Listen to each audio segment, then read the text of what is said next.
আপনি এখন নামাজটা পড়বেন। কেন আপনি নামাজ পড়বেন? আল্লাহ আপনাকে নামাজ পড়তে বলেছে, এজন্য আপনি নামাজ পড়বেন। মানুষ আপনাকে নামাজি বলবে এজন্য না। আগে আপনি দাড়িটা রাখতেন না, এখন আপনি দাড়িটা রাখবেন। কেন রাখবেন? আল্লাহ রাসূল রাখতে বলেছে, এজন্য রাখবেন। মানুষ আপনাকে ভদ্র সন্তান বলবে এজন্য না। আপনি যদি একমাত্র আল্লাহর জন্য, আল্লাহর সন্তুষ্ট অর্জন করার জন্য, মানুষের কাছে বাহাবা পাওয়ার জন্য না, মানুষ আপনাকে হাজী সাহেব বলবে এজন্য না, মানুষ আপনাকে নামাজি বলবে এজন্য না, যদি আপনি আল্লাহর জন্য, আল্লাহর ক্ষমার দিকে দৌড় দিতে পারেন, আল্লাহ বলছেন বান্দা তোর জন্য আমি আসমান এবং জমিন সহ পরিমাণ জান্নাত বানিয়ে রেখেছি। বলেন সুবহানাল্লাহ।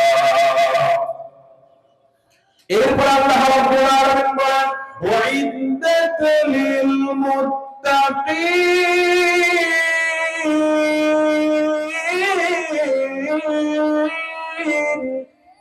এই জান্নাত আমি মুত্তাকিদের জন্য বানিয়েছি। এখন প্রশ্ন হচ্ছে মুত্তাকি কারা? একটু আগে আমি আপনাদেরকে বললাম চারটা গুণের কথা বলবো, চারটা বৈশিষ্ট্যের কথা বলবো। আলোচনাটা একটু মনোযোগ দিয়ে শুনবেন, চোখগুলো ঠিক আমার চেহারার দিকে দিয়ে দিবেন, কানগুলো আমার কথার দিকে, অন্য কোনো মনোযোগ দিবেন না ভাইরা আমার। একটু মনোযোগ দিয়ে আলোচনাটা শ্রবণ করে ইনশাআল্লাহ ইনশাআল্লাহ আপনার ফায়দা হবে। যে চারটা গুণের কথা বলবো, যাদের মধ্যে গুণগুলো আছে আলহামদুলিল্লাহ, আরো কিভাবে গুণগুলোকে সামনে এগিয়ে নেওয়ার চেষ্টা করবেন, আর যাদের মধ্যে গুণগুলো থাকবে না কিভাবে গুণগুলো অর্জন করা যায় সে চেষ্টা করবো ইনশাআল্লাহ। জোরে বলেন ইনশাআল্লাহ। ভাইরা আল্লাহ রাব্বুল আলামিন বলেন الذين ينفقون في السراء والضراء والكاظمين الغيظ والعافين عن الناس। আল্লাহ রাব্বুল আলামিন নবী করিম সাল্লাল্লাহু আলাইহি ওয়াসাল্লামকে মুখাতাব করে বলেছেন, ও আমার প্রিয় রাসূল, আপনি দুনিয়ার মানুষের জন্য জানাই দেন, দুনিয়ার মানুষের মধ্যে যার মধ্যে এই চারটা গুণ বিদ্যমান থাকবে, আমি রব্বুল আলামিন বললাম দুনিয়াতে থাকা অবস্থায় আসমান এবং জমিন সহ পরিমাণ জান্নাতের মালিক বলে তাকে আমি ঘোষণা করে দিব। এক নাম্বার আল্লাযীনা ইউনফিকুনা ফিস সাররাই ওয়াদ দাররা, আপনার এক নাম্বার গুণ হবে আপনি গোপনে এবং প্রকাশ্যে দান করবেন। অনেকে এখন বলবেন হুজুর মানুষ তো গোপনে দান করে প্রকাশ্যে আবার কেমনে করে? না ভাইরা গভীর মনোযোগ দেন। একটা মানুষ অনেক টাকার মালিক, অনেক সম্পদ আল্লাহ তাকে দিয়েছে, কিন্তু আল্লাহর জন্য, দ্বীনের জন্য দান করার মন তার হয় না। যখনই মনে হয় তার সামনে একটা ফকির আসে, 10টা টাকা পকেট থেকে বের করবে, দেওয়ার সময় মনে হয় আরে না টাকা তো আমার কমে যাচ্ছে। এরকম লোক আছে না ভাই? আবার অনেক মানুষকে আপনি এরকম দেখবেন, গরিব মানুষ, ভ্যান চালা খায়, কৃষি কাজ করে, মানুষের খেতে কামলা দেয়, দিনে 300 টাকা হাজিরা পায়, এরপরও তার মনটা অনেক বড়, তারও মন চায় আল্লাহ তুমি যদি আমাকে ধনী বানাইতে আমি তোমার জন্য খরচ করতাম। ওই 300 টাকার মধ্যে আল্লাহর জন্য কিছু খরচ করার চেষ্টা করে, এরকম লোক আছে না ভাই? এই যে ধনী মানুষটা আল্লাহ তাকে এত সম্পদ দিল, এত অর্থশালী বানালো, এরপর আল্লাহর জন্য, দ্বীনের জন্য তার অর্থ থেকে খরচ করার মতো তৌফিক তার হয় না। আর এই যে গরিব মানুষটা দিনে 300 টাকা হাজিরা পায়, এরপর এখান থেকে কিছু আল্লাহর জন্য খরচ করার চেষ্টা করে। গরিব মানুষটা যখন ওই ধনী মানুষের সামনে দান করবে, তখন ওই বেটাও মনে মনে বলবে আরে আমার এত সম্পদ, তারপর আমি দান করতে পারি না। যখন দান করার জন্য যায় তখন কেন জানি মনে হয় আমার টাকা কমে যাবে, আমার সম্পদ কমে যাবে। আর ওই গরিব মানুষটা আমার আন্ডারে কাজ করে, আমার খেতে কামলা দেয়, ওই দিকে দান করে। তখন দেখবেন ওই ধনী মানুষটা গরিবের টাকা দেখে দান করবে কি করবে না ভাই? কথা বলেন, করবে কি করবে না? অবশ্যই করবে। এজন্য আল্লাহ বলছেন ও দুনিয়ার মানুষ,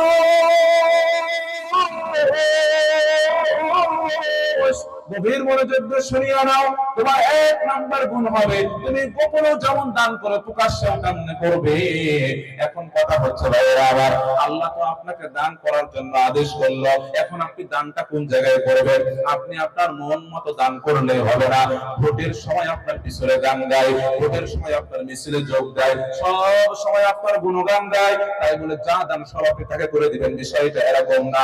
আপনার তো গ্রামের মানুষ ভালো করে বুঝবেন, এই পাশে গ্রাম, একটা মহিলা 10 বিঘা ধান লাগাইছে। অনেক গ্রামে দেখবেন 1 কাঠাও ধান নাই, 10 শতক ধান নাই, গরিব মানুষ ভেঞ্চারা খায়। যার বাড়িতে 10 বিঘা ধান, ওর যখন ধানগুলো মারার পর যখন পাতানগুলো জড়ো হয়, তখন ওই গ্রামের গরিব মহিলাটা যে ধান লাগায় নাই, ওর ডাক দিয়ে নিয়ে আসে। আসার পরে বলে, তুই আমার পাতানকে ছেড়ে দে, তুই আমার এই বলে আমার কারিগুলো মারা দিয়ে দে, তোকে আমি 100 টাকা দিব, তোকে আমি 10 কেজি ধান দেবো, এরকম বলে না ভাই। তার মানে আপনি সব যাকাত তাকে দিয়ে দিবেন, বিষয়টা এরকম না। আপনার বাড়িতে অনেক মেহমান চলে আসছে, আল্লাহ আপনাকে অনেক সম্পদশালী বানাইছে, কিন্তু গ্রামের যে মহিলাটা গরিব, তাকে আপনি টাকা নিয়েছেন, টাকা আপনার খালি বাসন গুলো ধোয়াই দিয়েছেন, ধোয়ার পরিবর্তে আপনি 1 কেজি চাউল দিয়ে দিয়েছেন, বিষয়টা এরকম না। এগুলো হচ্ছে আমার আপনার মন গড়ার পদ্ধতি। কিন্তু আল্লাহ বলছেন, দুনিয়ার মানুষ, আমি যেমন তোমাকে দান করার জন্য আদেশ করলাম, তুমি দানটা কোন জায়গায় করবে এটাও আমি তোমাকে বলে দিলাম। এজন্য ভাইরা আমার, আল্লাহ রাব্বুল আলামিন আল্লাযীনা ইউনফিকুনা ফিস সাররাই ওয়াদ দাররা, এতটুকু আয়াতের তাফসীর সূরা বাকারায় গিয়ে বলেন, কুল মা আনফাকতুম মিন খায়রিন ফালিল ওয়ালিদাইনি ওয়াল আকরাবিনা ওয়াল ইয়াতামা والمساكين وابن السبيل। জোরে বলুন আল্লাহু আকবার। ভাইরা আমার, গভীর মনোযোগ দেন। আল্লাহ রাব্বুল আলামিন আপনাকে যেমন দান করার জন্য আদেশ করলেন, দানটা আপনি কোন জায়গায় করবেন সেটাও আল্লাহ আপনাকে বলে দিচ্ছে। আল্লাহ রাব্বুল আলামিন বলছেন, কুল মা আনফাকতুম মিন খায়রিন ফালিল ওয়ালিদাইন। ও দুনিয়ার মানুষ, শুনিয়া নাও, তোমার দানের প্রথম হকদার হচ্ছে তোমার পিতামাতা। যারা আপনারা আরবি ব্যাকরণ বুঝেন তারা বিষয়টা বুঝবেন। আল্লাহ এখানে শুধু বাবার কথা বলেন নাই, শুধু মার কথা বলেন নাই, আল্লাহ তাসনিয়া শব্দ ব্যবহার করেছেন। আল্লাহ বলছেন, ফালিল ওয়ালিদাইনি ওয়াল আকরাবিন। দুনিয়ার মানুষ, তোমার দানের প্রথম হকদার, তোমার যাকাতের প্রথম হকদার হচ্ছে তোমার পিতামাতা। কিন্তু দুঃখের সাথে বলতে হয়, আল্লাহ বলছে আপনার দানের, আমার ইনকামের প্রথম হকদার হচ্ছে আমাদের পিতামাতা, কিন্তু আমাদের সমাজে পিতামাতারাই সব থেকে শেষে পায়, ঠিক না? মাস যখন শেষ হয়ে গেল, 30,000 টাকা যখন আপনি বেতন পেলেন, পাওয়ার পরে প্রথমে আপনার বইয়ের কথা বলা হয়। আপনার বউ বলছে অমুক 3 পিসটা নেবে, অমুক শাড়িটা নেবে, আপনার মার কথা মনে হয় না। কিন্তু আল্লাহ বলছেন, দুনিয়ার মানুষ, তোমার টাকাটা হাতে পাওয়ার সাথে সাথে এই টাকাটার প্রথম হকদার হচ্ছে তোমার পিতামাতা। কেন আল্লাহর নবী এই কথা বলেছেন? নবী করিম সাল্লাল্লাহু আলাইহি ওয়াসাল্লাম বলেন, দুনিয়ার মানুষ, হুমা নারুকা হুমা জান্নাতুকা, তোমার পিতামাতা তোমার জন্য জান্নাত, অথবা তোমার পিতামাতা তোমার জন্য জাহান্নাম। আমি তো প্রায় মাহফিলে কথা বলি, প্রায় মাহফিলে মানে সব মাহফিলে আমি উদাহরণটা দিয়ে থাকি। কেন যেন আমি যে সাবজেক্টে আলোচনা করি না কেন, এই কথাগুলো মাঝখানে ঢুকে ফেলে। কোন সে কথা আপনাদেরকে বলছি। মানুষকে যাওয়া লাগবে না, হুজুরের কাছে যাওয়া লাগবে না, নিজেই আপনি নিজেকে প্রশ্ন করবেন। আপনি একটা শুধু সাবজেক্ট মনে রাখবেন, আল্লাহ আপনাকে ভালোবাসে কিনা কিভাবে আপনি বুঝবেন? কেউ কি বলতে পারবেন? আমি যদি আপনাকে প্রশ্ন করি, বা আপনি নিজেকেই নিজে প্রশ্ন করেন যে এই যে আমাকে আল্লাহ বান্দা করছে, আমি আল্লাহর বান্দা, আমার নাম অমুক, আমার বয়স এত হলো, আমাকে কি আল্লাহ ভালোবাসে? সত্যিকার অর্থে আল্লাহ ছাড়া কেউ আমাদেরকে ভালোবাসে না। আপনার কলিজার টুকরা বউ, যার জন্য আপনি জীবন দিয়ে দিচ্ছেন, সে আপনাকে ভালোবাসে না। আপনি আজকে মরে যান, একদিন কাটবে, 2 দিন কাটবে, 1 মাস কাটবে, 6 মাস কাটবে, এরপরে ধরে বেঁধে আবার আরেকজনকে স্বামী হিসেবে গ্রহণ করে নিবে। আপনি স্বামী মারা যান, আপনার বউ আপনাকে ভুলে যাবে। আপনি বউ মারা যান, আপনার স্বামী আপনাকে ভুলে যাবে। আমার চোখের কাছে আমি আপনাদেরকে একটা কথা বলি, আমি ঢাকা মিরপুরে প্রায় 10 বছর যাবত থাকি। 2015 সাল থেকে 2026 সাল, 10 বছর যাবত আমি মিরপুর ভারতে অবস্থান করি। আমার এক খুব কাছের ভাই, নাম হচ্ছে আব্দুল মমিন। কিছুদিন আগে উনার ওয়াইফ, উনি একটা অসুস্থ হয়ে মারা গেছেন। উনার 2টা মেয়ে ছিল, এখনো মেয়েগুলো আছে। বিশ্বাস করেন ভাই, বিশ্বাস করেন, আমার চোখের দেখা কথা বলছি, 3 মাস দেরি করে নাই, 2.5 মাসের মাথায় ওই ভাই আরেকটা বিয়ে করছে। অথচ তাদের লাভ ম্যারেজ ছিল, জীবনের থেকে বেশি বউকে ভালোবাসতো, টাকা পয়সা কোনো অভাবই নাই, কোনো অভাব নাই। 3 মাস যায় নাই, 2.5 মাসের মাথায় ওই ভাই আরেকটা বিয়ে করছে। এজন্য ভাইয়েরা আমার, সত্যিকার অর্থে আল্লাহ ছাড়া আমাদেরকে কেউ ভালোবাসে না। আলোচনায় ফিরে আসি। আমি যদি আপনাদেরকে এখন প্রশ্ন করি, ভাই আল্লাহ আপনাকে ভালোবাসে কিনা কিভাবে বুঝবেন? ছোট্ট একটা জিনিস শুধু মনে রাখেন, সব দুনিয়া বাদ দিয়ে দেন, একটা জিনিস মনে রাখবেন, সেটা হচ্ছে আপনার পিতা মাতা যদি আপনাকে ভালোবাসে, তাহলে মনে রাখবেন স্বয়ং আল্লাহ আপনাকে ভালোবাসে। কথা ক্লিয়ার? আপনার পিতা মাতা যদি আপনাকে ভালোবাসে, আল্লাহ আপনাকে ভালোবাসে। আর আপনার পিতা মাতা যদি আপনার প্রতি নারাজ হয়ে যায়, ভালো না বাসে, নিঃসন্দেহে মনে রাখবেন আল্লাহ আপনাকে ভালোবাসে না, আল্লাহ আপনার প্রতি নারাজ। আমাদের গ্রামে দেখবেন চায়ের দোকানে কয়েকটা মুরব্বী বসবে, বসার পরে বলে, বলিস না ভাই, আর বলিস না, ছেলেটাকে নিয়ে পারি না, ছেলেটাকে নিয়ে আর পারি না, ওর মার কথা শুনে না, আমার কথা শুনে না, বলি অমুকের সাথে মিশিস না, তারপর ওর সাথে মিশে। বলি না ভাই, এই কথা বলে বলি না?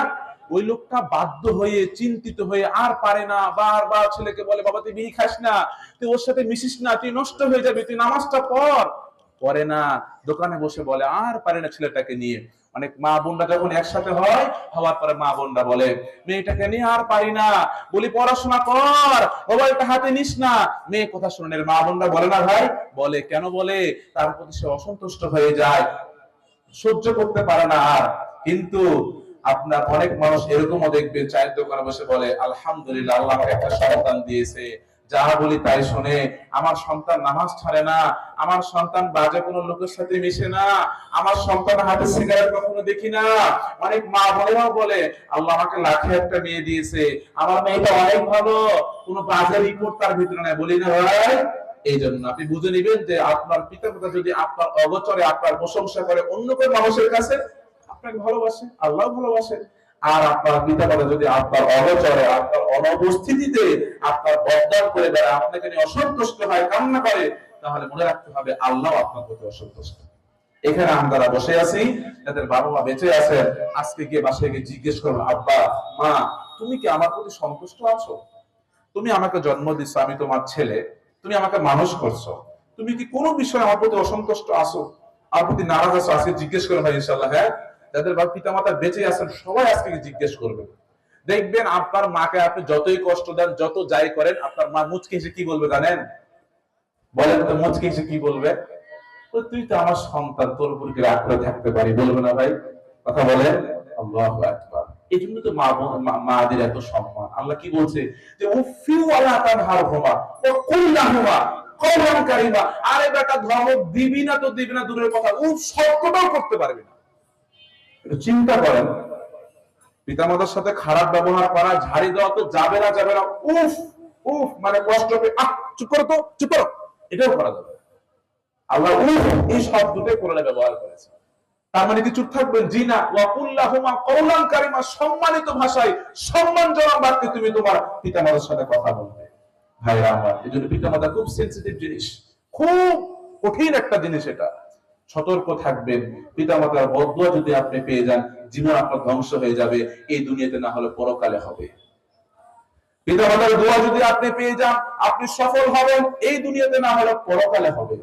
আমি আপনাদেরকে বললাম না, টাকার মালিক হওয়া মানে সফলতা নয়, সরকারি চাকরি পাওয়া মানে সফলতা নয়, আপনার মাঠে 1 জায়গায় 30 বিঘা জমি থাকা মানে সফলতা নয়, আপনার মেয়ের জামাই 20 টাকার মালিক মানে সফলতা নয়। এটা কিচ্ছু না।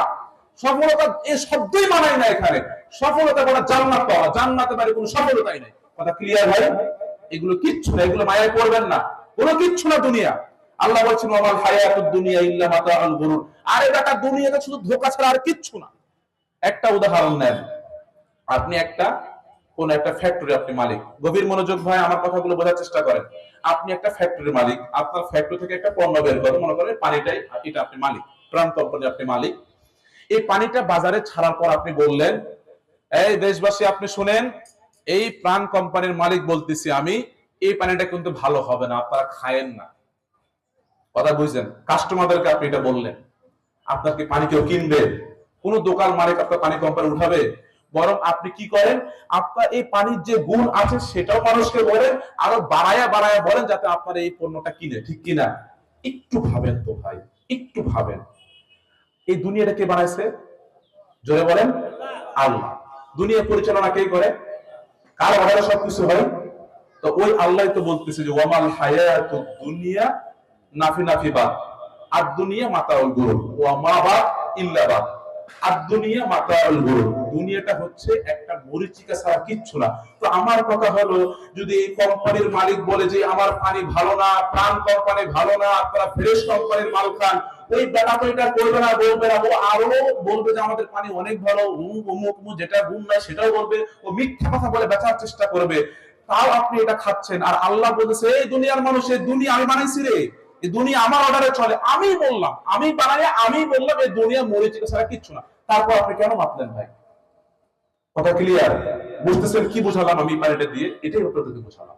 দুনিয়া বানাইছে আল্লাহ, ওই আল্লাহই তো বলতেছে কিচ্ছু না। তারপর কেন আপনি দুনিয়া পাওয়ার জন্য পাগল হয়ে যাচ্ছেন? কেন আপনার এত চিন্তা টাকার মালিক হওয়া লাগবে? কেন আপনার এত চিন্তা সন্তানকে সফল বানানো লাগবে? কেন আখিরাতের চিন্তা কেন আমাদের হয় না? পরকালের চিন্তা কেন আমাদের হয় না? কবরের চিন্তা কেন আমাদের হয় না? কারণ শয়তানের ধোঁকায় আমরা পড়ে আছি। আল্লাহ আমাদেরকে বোঝার তৌফিক দান করুন, বলুন আল্লাহুম্মা আমিন। গভীর মনোযোগ দেন ভাইরা। যে কথা বলছিলাম, আপনার দানের এক নাম্বার হকদার হচ্ছে ফালিল ওয়ালিদাইনা, তার পিতামাতা। দুই নাম্বার আল্লাহ রাব্বুল আলামিন বলেন ফালিল ওয়ালিদাইনি ওয়া বানিস সাবিল। আল্লাহু আকবার। আল্লাহ রাব্বুল আলামিন বলছেন তোমার দানের দুই নাম্বার হকদার হচ্ছে ওয়াল আকরাবিন, নিকটতম আত্মীয় স্বজন। সমাজের মধ্যে দেখবেন আপন দুই ভাই, কোন একটা ভাইকে আল্লাহ সম্পদশালী বানাইছে, কোন একটা ভাইকে আল্লাহ গরিব বানাইছে, জমি জায়গা নিয়ে অথবা কোন একটা বিষয় নিয়ে ঝগড়া হয়েছে, আপন ভাইয়ের সাথে কথা বলে না, আপন বোনটার খোঁজ খবর নাই না, আপন ফুফুগুলোর খোঁজ খবর নাই না, আপন খালাগুলোর খোঁজ খবর নাই না, এদিকে অন্য অন্য জায়গায় মাহফিলের মসজিদে লক্ষ লক্ষ টাকা দান করে, এরকম লোকগুলো আপনাদের এলাকায় নাই ভাই। ও জানে আমার আপন ছোট ভাইটা গরিব, ও জানে আমার আপন বোনটার বিয়ে দিছি বোন জামাইটা গরিব, ও জানে আমার আপন ফুফুগুলো গরিব, ও জানে আমার আপন খালাগুলো গরিব। জানার পরেও কোন একটা বিষয় নিয়ে ঝগড়া হওয়ার কারণে, ফুফুদের সাথে জমি জায়গা নিয়ে ঝগড়া হওয়ার কারণে এদের সাথে যোগাযোগ করে না, এদের সাথে কথা বলে না, কিন্তু অন্য জায়গায় ঠিকই দান করে। এরকম লোক আছে না ভাই? আল্লাহ এটাই বলতেছেন দুনিয়ার মানুষ, তোমার যাকাতের, তোমার ইনকামের দুই নাম্বার হকদার হচ্ছে তোমার নিকটতম আত্মীয় স্বজন। কেন এই কথা বলেছেন? একটা উদাহরণ নেন। মনে করেন এই রমজানে আপনার প্রতি 1 লক্ষ টাকা যাকাত ফরজ হয়েছে। এখন যাকাত যখন আপনার ফরজ হলো, এই 1 লক্ষ টাকার মালিক কি আপনি?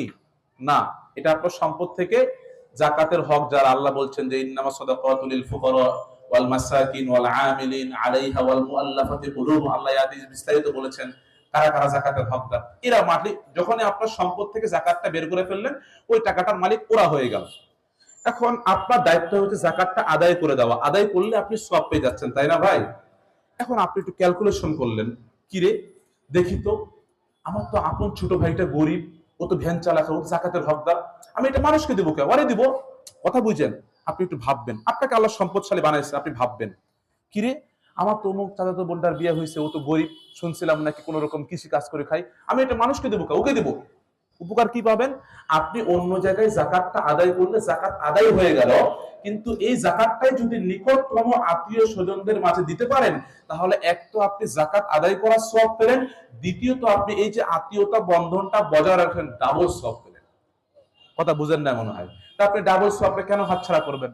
যাকাত তো আপনার আদায় করাই লাগবে রে ভাই, ফিতরা তো আপনার আদায় করাই লাগবে, এটা ওয়াজিব আপনার প্রতি। তো আপনি তো আদায় করবেনই। একটু ক্যালকুলেশন করে আপনার নিকটতম আত্মীয় ভাবেন না, অবশ্যই অবশ্যই ভাই আমাদের নিকটতম আত্মীয় কেউ না কেউ যাকাতের হকদার আছেই আছে। আছে না ভাই? আমরা এত কোটিপতি হয়ে জানি যে আমাদের বংশে কেউ যাকাতের হকদার নাই? অবশ্যই আছে। আপনি একটু ক্যালকুলেশন করে কে আছে, তাকে খুঁজে বের করে তাকে গিয়ে যাকাতটা দিয়ে আসেন। যাকাত আদায় হয়ে গেল, আত্মীয়তা বন্ধনটা বজায় রাখলেন, ডাবল সওয়াব পেয়ে গেলেন। আমরা এটা করবো তো ইনশাআল্লাহ ভাই?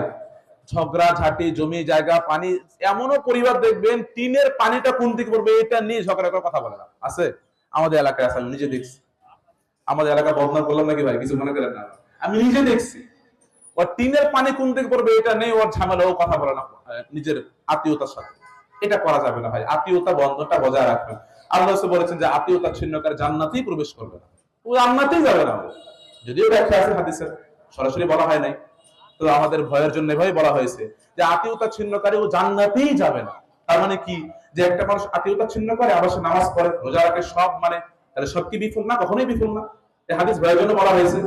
এই জন্য মনে রাখতে হবে যে আত্মীয়তা বন্ধনটা অবশ্যই বজায় রাখতে হবে, এবং আপনার জানের দ্বিতীয় হকদার হচ্ছে নিকটতম আত্মীয়। 3 নম্বর ওয়াল ইয়াতামা, সমাজের মধ্যে যারা ইয়াতীম, যাদের বাবা নাই মা নাই, দেখার মতো কেউ না, আল্লাহ নবী নিজেও ইয়াতীম ছিলেন, উনি ইয়াতীমদেরকে ভালোবাসেন, ইয়াতীমদেরকে আপনারা দেখাশোনা করবেন, তাদেরকে দানের হকদার দিবেন। 4 নম্বর ওয়াল ইয়াতামা ওয়াল মাসাকিন ওয়া বিনিস সাবিল, ফকির মিসকিন যাদেরকে আমরা ফকির বলি, এদেরকে আপনারা দান করবেন।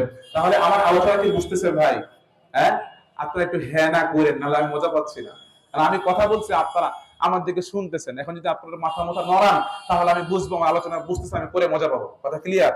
আচ্ছা, আমি আপনাদেরকে এতক্ষণ বোঝালাম যে আপনি যদি জান্নাতে যেতে চান, জান্নাতে আমরা কে না যেতে চাই, ঠিক কিনা? সবাই চায় না? আমি চাই, আপনি চান, সবাই আমরা জান্নাতে যেতে চাই। আল্লাহ আমাদের সবাইকে এরকম জান্নাতে একটা মাহফিল দেখার তৌফিক দান করুন, বলেন আল্লাহুম্মা আমিন।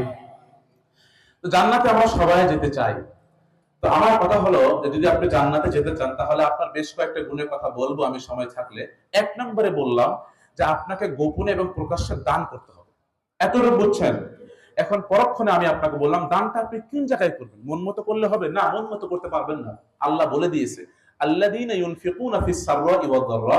এতটুকু আয়াতের তাফসীর সূরা বাকারায় গিয়ে বলেন কুল মা আনফাকাতুম মিন খাইরিন ফালিল ওয়ালিদাইন ওয়াল আকরাবিন ওয়াল ইয়াতামা ওয়াল মাসাকিন ওয়া বিনিস সাবিল। প্রথম তোমার দানের, তোমার ইনকামের হকদার হচ্ছে তোমার পিতামাতা। পিতামাতা আলহামদুলিল্লাহ ভালো আছে, তারা সুস্থ আছে, তাদের টাকা পয়সা প্রতি মাসে দিচ্ছে। দ্বিতীয়ত নিকটতম আত্মীয় স্বজনের খোঁজ নেবেন, তারাও মোটামুটি ভালো, আলহামদুলিল্লাহ চলে। এরপর আপনি এতিমদেরকে দেখবেন, তারাও মোটামুটি সাধ্য অনুযায়ী দেখেন। তারপর আপনি মিসকিনদেরকে দেখবেন, তাদেরকেও আপনি দেখেন। এরপর আপনি মসজিদ মাদ্রাসা যেখানে মধ্যে টাকা দিয়ে দেন। এতটুকু বুঝছেন না ভাই? এবার 2 নম্বর গুণে আসেন। সময় নাই, আর 10 মিনিট পর হয়তো আজান দিয়ে দিবে। এই 2 নম্বর গুণটা বলে আমরা আলোচনা ইতি টানবো ইনশাআল্লাহ। আল্লাহ রাব্বুল আলামিন কোরআনুল কারীমের মধ্যে तमाम পৃথিবীর মানুষের জন্য জানায় দেন, আমার বান্দারা তোমরা শোনো, তুমি যদি জান্নাতে প্রবেশ করতে চাও, আসমান এবং জমিন সহ পরিমাণ জান্নাতের মালিক হতে চাও, তোমার 2 নম্বর গুণ হবে ওয়াল কাযিমিনাল গায়য ওয়াল আফিনা আনিন নাস।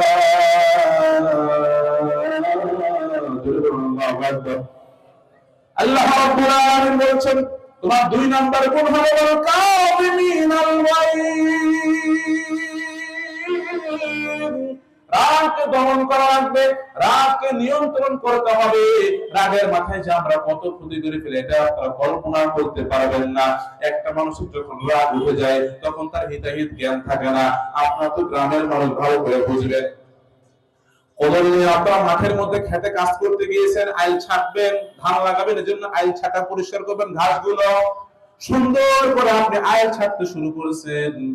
ছাড়তে ছাড়তে হঠাৎ করে কোদালটা আপনার ভুল করে পায়ের মধ্যে লাগছে, পা কাটবে ভাই। জোরে বলেন, পা কাটবে। কেন পা কাটবে? আপনি তো আড়ের মধ্যে মারছেন, পায়ে মারেন নাই। বলবেন হুজুর আমি তো পায়ে, কোদাল তো পায়ে লাগছে, ইচ্ছা করে লাগুক আর ওর ইচ্ছা করে লাগুক, কোদাল ধারালো জিনিস পায়ে লাগলে পা কেটে যাবে তা না ভাই। ঠিক তেমনি ভাইরা আমার, রাগের মাথায় যে আমরা কত অনিসলামিক কাজ করে ফেলি এটা আপনি কল্পনা করতে পারবেন না।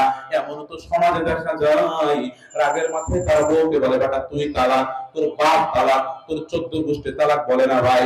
পক্ষান্তরে রাগ যখন চলে যায়, রাগ যাওয়ার পরে বলে আরে আমি তো আমার বউকে অনেক ভালোবাসি, আমি আমার বউকে তালাক দিব কে? দৌড় দিয়ে হুজুরের কাছে চলে যায়, হুজুর আমার রাগ উঠছিল, রাগের মাথায় বউরে তালাক দিয়ে দিছি, একসাথে 3 তালাকে 100 তালাক দিয়ে দিছি, এখন আমার অবস্থা কি? অনেক মানুষ এরকম আছে। এজন্য ভাইরা আমার, রাগের মাথায় এমন কোনো কাজ করা যাবে না যে কাজটা আপনার রাগ করে যাওয়ার পরে আপনার আফসোসের কারণ হয়। এই নিয়ে দীর্ঘ আলোচনা আছে, ওদিকে আর যাচ্ছে না। সংক্ষিপ্ত আকারে আপনাদেরকে গুণগুলো বলে দিয়ে দিতে চাই। যদি আপনি জান্নাতে প্রবেশ করতে চান, আপনার 2 নম্বর গুণ হবে রাগকে দমন করতে হবে। রাগের মাথায় এমন কিছু করে ফেলবেন না যেটা আপনার রাগ চলে যাওয়ার পরে আফসোসের কারণ হয়। 3 নম্বর ভাইরা আমার, আল্লাহ রাব্বুল আলামিন বলেছেন ওয়াল আফিনা আনিন নাস। বান্দা তোর 3 নম্বর গুণ হবে মানুষকে ক্ষমা করার মতো যোগ্যতা অর্জন করতে হবে। এটা আমাদের সমাজে অনেক দরকার। আমার মানুষকে ক্ষমা করতে চায় না, আমার কেমন জানি প্রতিশোধ নিতে চায়। একজন উত্তম মুসলিম, উত্তম মুমিন, যার ভিতরে পরিপূর্ণ দিন আছে, সে কখনো প্রতিশোধ নিতে যাবে না, সে তো ক্ষমা করতে শিখবে।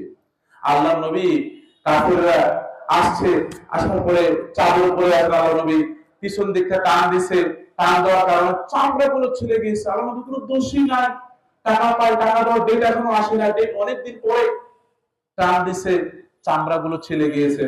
ওমর বলতেছে আমি একবার মুতি দেওয়ার কল্লাটা আলাদা করে দিই। আল্লাহ নবী মুচকি হেসে পিছনে তাকাইছে, তো তোমার ডেট তো এখনো হয় নাই।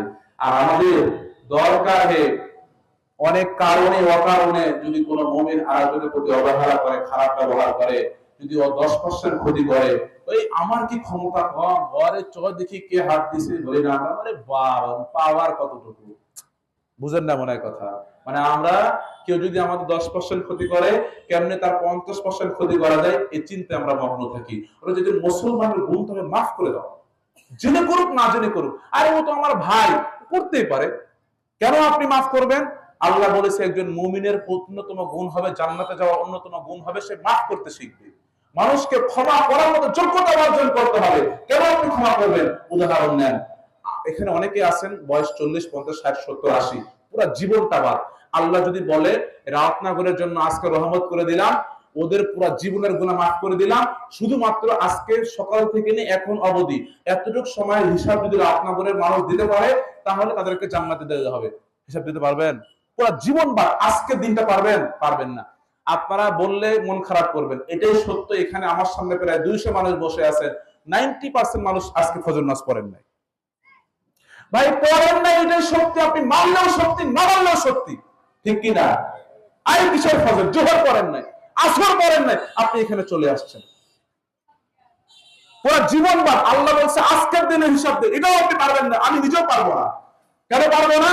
আমরা যারা নামাজ পড়েছি, আমাদের যে নামাজটা কবুল হয়েছে, বলতে পারো ভাই, আমরা তো নামাজ পড়লে অনেক রকম মাথায় চিন্তা চলে আসে, হাতে মোবাইলটা নিলে না চাইতে এমন কিছু চোখের সামনে চলে আসে যেটা আমার জন্য দেখা জায়েজই নাই, যেটা আমার জন্য দেখা হারাম। এজন্য ভাইরা আমার, মানুষকে ক্ষমা করার মতো যোগ্যতা অর্জন করবেন। এখনই আজান দিয়ে দিবে।